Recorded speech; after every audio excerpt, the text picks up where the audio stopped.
Meu nome é Júlia e no vídeo de hoje a gente vai falar sobre O Maravilhoso Mágico de Oz. Ele é um filme russo que lançou no cinema mais ou menos na época de Wicked e que todo mundo cagou pra ele. Mas enfim, vamos começar. Uma ave vai falar com uma feiticeira dizendo que sua irmã está preparada para trocar o elixir da vida pelos sapatos. Mas ela estava fazendo um feitiço enquanto a ave tenta pegar os sapatos. Então a feiticeira procura por sua tempesta, que é uma flor, e um humano vai lhe entregar. E, na verdade, esse humano era um Munchkin. Do nada, ela joga a porção no chão e causa um furacão. Então a cena corta para uma família indo para uma viagem. O nome da criança é Ellie. Ela estava fingindo ler um livro, mas na verdade ela estava usando o celular. Só que, ela tinha que passar essa semana de viagem sem internet. Então ela sai do carro e o furacão aparece na sua frente. Ela vai para o trailer atrás do Totó, enquanto seu pai dirige o carro tentando sair do furacão, mas o trailer é levado. E então o trailer aparece e cai em cima da bruxa que estava fazendo a poção no início do filme. Ele acorda com o Totó falando. E agora ela está na frente da estrada dos tijolos amarelos. O trailer cai em um precipício, mas ela consegue sair antes dele cair e consegue pegar o celular também. E agora ela estava na terra dos Munchkins.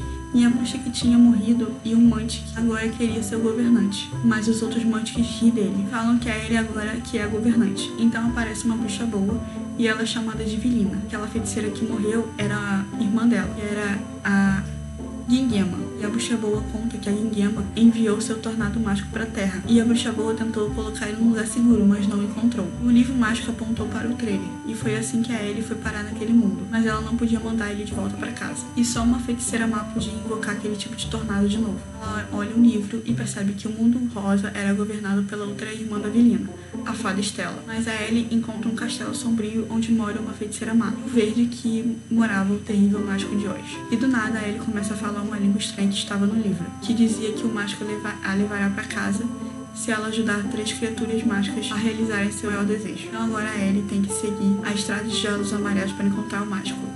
E a Ellie está descalça e o Totó acha o sapato da Gingiama. A cena corta para a Bastida fazendo maldade. E a ave aparece contando sobre a morte da Gingiama e que os sapatos foram roubados. Essa era a outra bruxa má. Ela manda o olho esquerdo dela vigiar a ave e vai atrás dos sapatos. Voltando para Ellie, o Totó percebe que o espantalho estava se mexendo, mas a Ellie não vê nada. Essa ave era Corvil o Corvo, excelente nome inclusive. A Ellie tira foto do corvo, mas ele se assusta com a câmera. Então ela percebe também que o espantalho não consegue falar. Desenho uma boca nele funciona. E ele queria ter um cérebro. Voltando para a Bastida, ela pede para seus homens tirar o papagente do calabouço. Então voltando para Ellie, o espantalho está indo com ela e o Totó encontrar o mágico. Bastida joga um feitiço no papagente e ela pede para ele devorar Ellie e pegar os sapatos dela. Ela deixa ele devorar Ellie e pede para que ele pegue os sapatos prateados para que ela devolva a chave do castelo dele. Agora Ellie e os outros estão numa floresta e encontram uma criatura chorando. Ele é um homem de lata que estava enferrujado e ajuda colocando óleo nele. E também era um humano.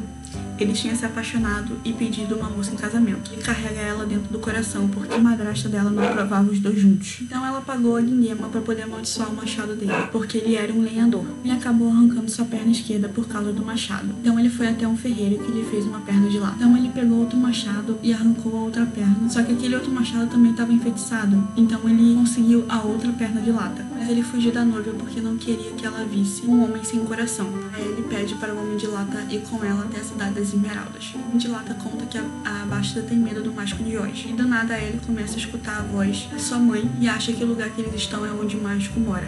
Mas ela parecia só estar enfeitiçada. Ela encontra um cara que acha que é o mágico de Oz, mas ele era apenas o papagente. Então ele pede para ela subir em uma carruagem e tirar os sapatos. O homem de lata luta contra o papagente e ele vence com a ajuda do espantalho. Então eles tiram a Ellie de dentro do caldeirão papagente e o Munchkin fala para a Bastida que quer mandar no reino dos Munchkins. E a Ellie e os outros saíram da estrada de olhos amarelos e agora eles estão perdidos. Mas o Totó começa a latir e sai correndo. Então eles encontram um leão com medo. O Brutus havia expulsado o leão pela covardia. Então a Ellie pede para ele junto. O Totó tenta ensinar o leão a rugir, mas não funciona de primeira. Então a Bastida enfeitiça as papoulas para fazer eles dormirem. Eles tiram uma foto, o Totó, ele e o leão começam a dormir. Enquanto a Bastida manda um Munchkin atrás dos sapatos e levar os gatinhos dela, que eram 3 tigres. A ratinha aparece para o Homem de Lata, o Espantalho fala que aquilo são papoulas do sono. Eles tentam carregar os outros pra fora de lá. E aí ele estava sonhando que estava em casa sem o Totó. E a ratinha era a rainha Ramina. Então aí ele tenta voltar para os papoulas para poder tentar ajudar o leão. Mas o Homem de Lata, o Espantalho, fala que não consegue tirar ele de lá porque ele é muito pesado. Mas ele estava deitado em um bagulho que tinha rodas, então os camundongos ajudam ele a sair de lá. A rainha Ramina entrega uma flauta pra ele, caso ela precise de ajuda um dia. Aí ele manda as papoulas embora com um feitiço do nada. Totó acorda na mesma hora que o Munchkin chega. Eles tentam afastar o Munchkin do leão, que ainda estava dormindo, tentando passar por uma ponte. Mas ela tá quebrada e eles precisam passar por cima do Homem de Lata. Então uma parte da ponte não sustenta os dois tigres e eles acabam caindo. Mas o Espantalho também cai. O Homem de Lata luta contra o tigre que sobrou e ele também cai na água, que nem o Espantalho. E o leão aparece rugindo e ele também luta contra o terceiro tigre e os dois também caem. O Munchkin fala que ele queria apenas o sapato, então aí ele joga pra ele. E o Totó joga ele da ponte junto nos sapatos. E lá embaixo o Homem de Lata e o leão estavam bem. E o Espantalho estava pendurado na ponte e também estava bem. Os sapatos estavam com ele. E agora finalmente eles estão chegando à Cidade das Esmeraldas. E o Corvo fala dramático sobre ele e ele manda eles abrirem um portão para ela e o filme acaba. E esse filme, ele é apenas uma parte 1, porém a gente não tem previsão de quando a parte 2 vai ser lançada. E tipo assim, quando ele lançou lá próximo de Wicked, eu só ignorei ele. Mas deve ter gente que deve ter visto o hype de Wicked e deve ter querido ver esse filme também. Parabéns, agora eu tô curiosa pra um filme que eu não faço a mínima ideia de quando vai ser lançada a parte 2. E se ele vai ter realmente uma parte 2. E eu achei esse um dos melhores filmes do Mágico de Oz. Tirando o Wicked, tirando o filme lá de 1930 e alguma coisa, 36, sei lá. Mas bem melhor do que aquele que a Disney fez. Nota 8. Então, se vocês gostaram desse tipo de vídeo, não esqueça de se inscrever nesse canal, deixar o seu like, comentar os próximos que se inscrever por aqui e compartilhar com seus amigos, tá bom? Tchau!